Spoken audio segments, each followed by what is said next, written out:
Hi guys, it's Megan Cecilia. Welcome back. For today's video, i-share ko na naman ito. Although na-share ko na nung una, pero ang dami po kasing nagtatanong sa akin kung may set ba nito, niacinamide. At ang daming nagtatanong sa akin kung paano ba raw gamitin. So ito na guys, wala pong set nito. Isa-isa nyo po siyang bibilhin. So eto ngayon, may sabon tayo, may serum, may brightening cream at cleansing gel. Actually, nakailang beses na akong mag-share nito dito sa aking channel. Pero ito ngayon, i-share ko na sa inyo isa-isa. Bakit nga ba nakaka-brighten up ng ating skin ang brightening cream, cleansing gel, serum, at niacinamide soap? Hindi ko alam. Basta ang ganda talaga. Char, joke lang yon. Meron kasi siyang niacinamide. Ang niacinamide talaga ay the best po talaga to. Magbibigay ng glowing hydration sa ating balat. At the same time, meron siyang brightening effect sa ating balat. Tapos, pinapalambot nito yung ating balat. So, habang pinapalambot nito yung balat natin, natatanggal yung ibang residue mula sa ginamit nating una na kung ano man yung beauty products. Ito yung nagtatanggal. Kaya siguro, nakakaputi talaga siya, nalilinis niya yung ating balat. At saka, napaka-moisture nito sa balat natin. Kasi alam nyo guys, kailangan natin ng moisturizer talaga sa balat natin. And itong produktong to, yung mga products na to ay napaka-moisture sa balat natin. Kaya hindi na natin kailangan pa ng ibang produkto para ma-moisture yung ating balat. Niacinamide lang. Lalo na kapag marami tayong melasma or mancha sa mukha natin, niacinamide lang. So, ito na, magsimula na tayo. So, unahin natin sa sabon nila, brightening soap plus. So, ito na siya guys. And this is from Thailand, Beauty Thai Shop. And then, nagkakahalaga lang ito ng 149 pesos. 49 naman. 149 pesos, guys. Intensive healthy white formulated with niacinamide and licorice extract that helps lighted skin from hyperpigmentation caused by UV damage. Kaya nakakaputi siya kasi may glutathione. Ang glutathione, ito yung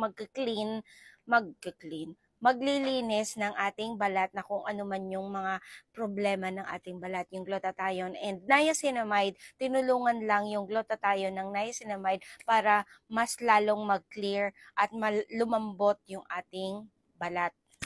So, paano gamitin? Gamitin nyo lang po ito kahit ilang beses sa isang araw. Pwede po. Kasi napaka-super, lang naman to, mild soap lang naman to guys.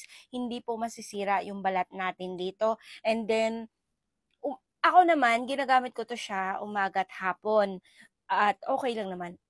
Pero kung gagamitin nyo to 3 times a day, okay lang din naman. Tapos guys, eto ibabad nyo lang talaga yung sabon na to sa balat nyo, sa mukha, or sa buong katawan, 1 to 2 minutes para mas effective.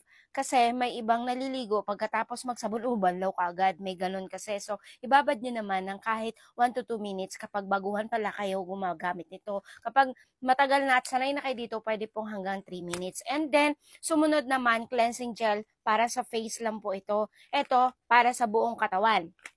Para sa face, pero kung bet nyo ilagay or apply, gamitin sa buong katawan nyo, pwede naman. And then, ito siya guys, brightening cleansing gel with niacinamide, with vitamin B3 nga pala to guys. The best talaga to gamitin kasi napapalambot talaga mabuti, napapaliit yung pores natin, tapos napapalighten din dito yung ating balat. Walang pinagkaiba dito, pero maganda lang talagang gamitin to kasi natatanggal yung mga blackheads natin. Kasi yun talaga yung pinaka-problema natin, yung blackheads, lalo na dito sa may ilong. Ako, yun yung problema ko. So, cleansing gel. Ganon din ulit, ibabad nyo lang ng 1 to 2 minutes sa mukha nyo. So, dito naman tayo, dumako naman tayo sa kanilang serum kasi ito yung susunod-sunod. Susundin nyo lang sabon, cleansing gel at pagkatapos itong serum. Paano gamitin ng serum? I-apply nyo lang to ng after nyo mag-cleansing, gumamit ng cleansing gel, itong serum. Twice a day po din ito guys, twice a day. Ano bang ginagawa ng serum na to? Ganun din ulit guys, pinapa-brighten, pinapaliit ang pores natin, pinapa-brighten yung skin natin, and napaka-moisture nito. Moisturizer, hindi mo na kailangan gumamit ng moisturizer, yung kanila lang serum. Actually, ubos na. Ubos na siya. May bago silang packaging kaya hindi ako bumili ulit ng ganitong packaging kasi may bago sila. So, eto ngayon guys, after nyo mag-serum, mag-brightening cream naman tayo. Ano bang ginagawa nitong brightening cream? Moisture din siya, pinapalambot yung balat natin at nababrighten. Eto talaga yung the best. Siya talaga yung gumagawa ng pagpapaputi ng ating melasma. Tinulungan lang nitong mga sabon, mga serum, cleansing gel, ito talaga yung the best. Kasi guys, pwede rin natin gawing lotion to sa ating buong katawan.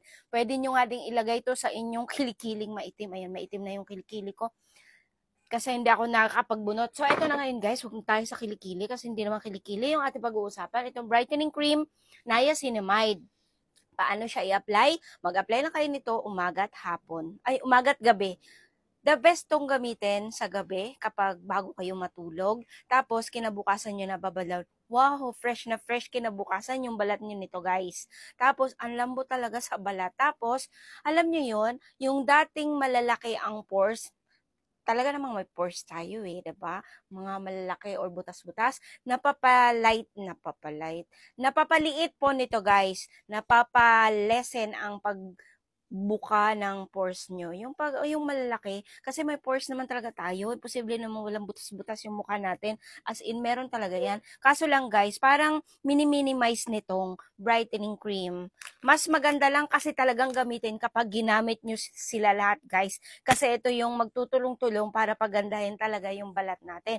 And the best talaga siya sa may mga melasma, sa may mga itim-itim or damage from UV damage. Ito talaga, brightening cream. Lalo na sa may mga edad na, yung 30 plus, the best talaga gumamit ng niacinamide. Kaya pala, sabi ng ibang doktor na dapat talaga tayo gumamit ng niacinamide. Although may retinol din ito, pero sa susunod na siguro ako magre-review about ng retinol nito. So, ayun lang siya guys. Yung brightening cream, serum, gamitin lang po siya twice a day. Nasa inyo na po yun kung umaga at gabi. Ayan. Pero guys, alam nyo, napaka-mild talaga nito. Hindi ka matatakot na baka masira yung mukha nyo. Wala po itong lagkit feeling. Wala siyang, basta napaka-lightweight lang nitong i-apply sa ating mukha. Wala ding hapdi. Basta wala siyang makikita mo na lang na ang ganda na pala ng reflection ng balat mo. So, ayun lang. That's it for today's video about dito sa niacinamide. Niacinamide brightening cream, serum, soap, cleansing gel. So, maraming salamat guys. Bye!